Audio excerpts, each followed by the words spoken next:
Inoue! Yeah, You're the a real monster, Inoue! baby, the real Come on, monster. man! You're a monster? Motherfucker! No, you are no monster. You are a Japanese turtle. First, Regondox. Second, Donaire. And Naoya Inoue. If we fight Naoya Inoue, I know how to manage that one. One is the cold, calculated monster from Japan. The other, a wild, unpredictable beast from the Philippines. And he's coming for war. Riel Casimero says he's not just going to beat Naoya Inoue, he's going to knock him out. Two knockout artists, two dangerous styles, but only one can survive if they ever meet. Today we break down why Casemiro is calling his shot, and if he can back it up.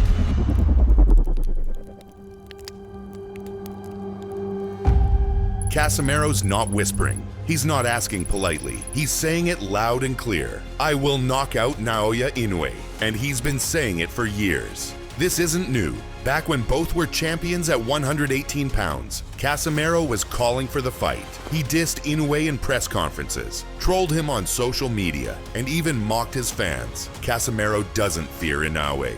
He wants him. And he's not just calling for a decision win. He's promising a knockout.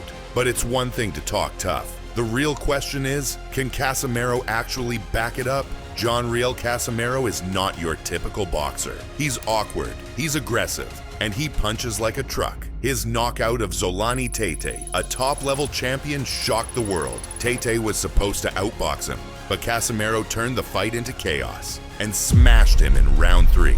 He's the kind of fighter who doesn't care about rhythm, timing, or textbook technique. He'll punch from weird angles. He'll lunge. He'll throw a looping uppercut when it makes no sense and still land it. And that's what makes him dangerous. Unpredictability. Because when you fight someone who doesn't play by the rules, it only takes one to end it all. Here's the sad truth. This fight should have already happened. Back in 2020, all the belts were on the line at bantamweight. Casemiro had the WBO, Inoue had the IBF and WBA. The boxing world was ready. But then, COVID.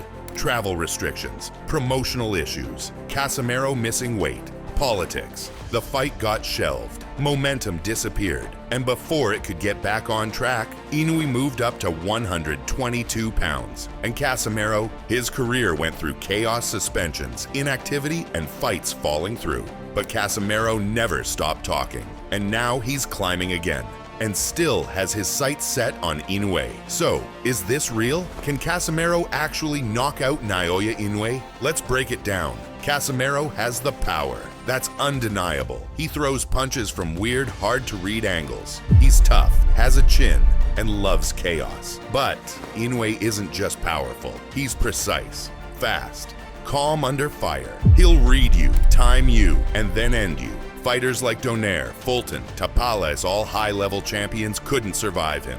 And they weren't wild, they were composed, strategic.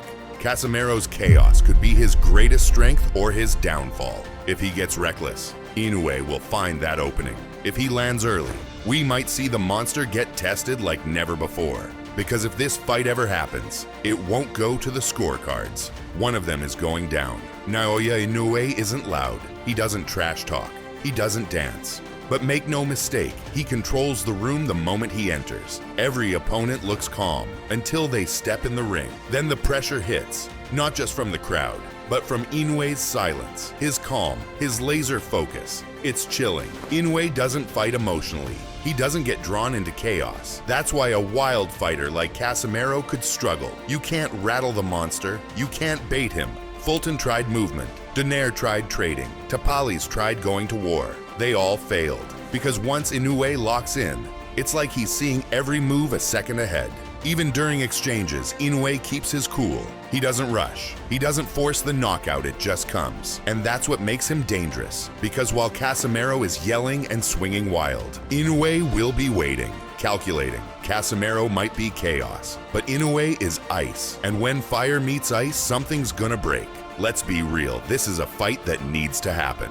Not just for fans, but for legacy. Casemiro's legacy is complicated. He's a 3-division world champion, a brawler, a disruptor, but he's also been inconsistent missed opportunities, pulled fights, outside the ring distractions. If he beats Inoue, he cements himself as a legend. He becomes the first to conquer the monster, the guy who backed up his talk, silenced doubters, and shocked the world. But if he loses, especially by knockout, he fades. Harsh but true. On the other side, Inoue's legacy is already building toward all-time great status. He's undefeated, 4-division champ, unifying titles like it's routine.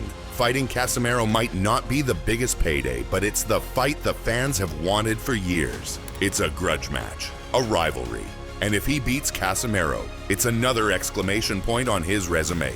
No tune-up, no ducking, just monster versus maniac, precision versus power. Japan versus the Philippines. 2 proud nations, 2 knockout artists, 1 ring.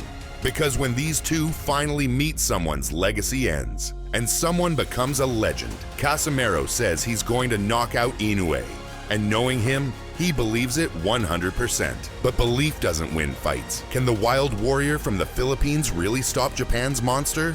Or will Inoue silence him like all the rest? Drop your prediction in the comments. Who wins this clash of KO Kings Casemiro or Inoue? And if you love these breakdowns, make sure to smash that like button and subscribe. We've got more heat coming every week. And if you haven't seen why no one wants to face Inoue in the first place, click here and watch this now. You don't want to miss it. I'll see you there.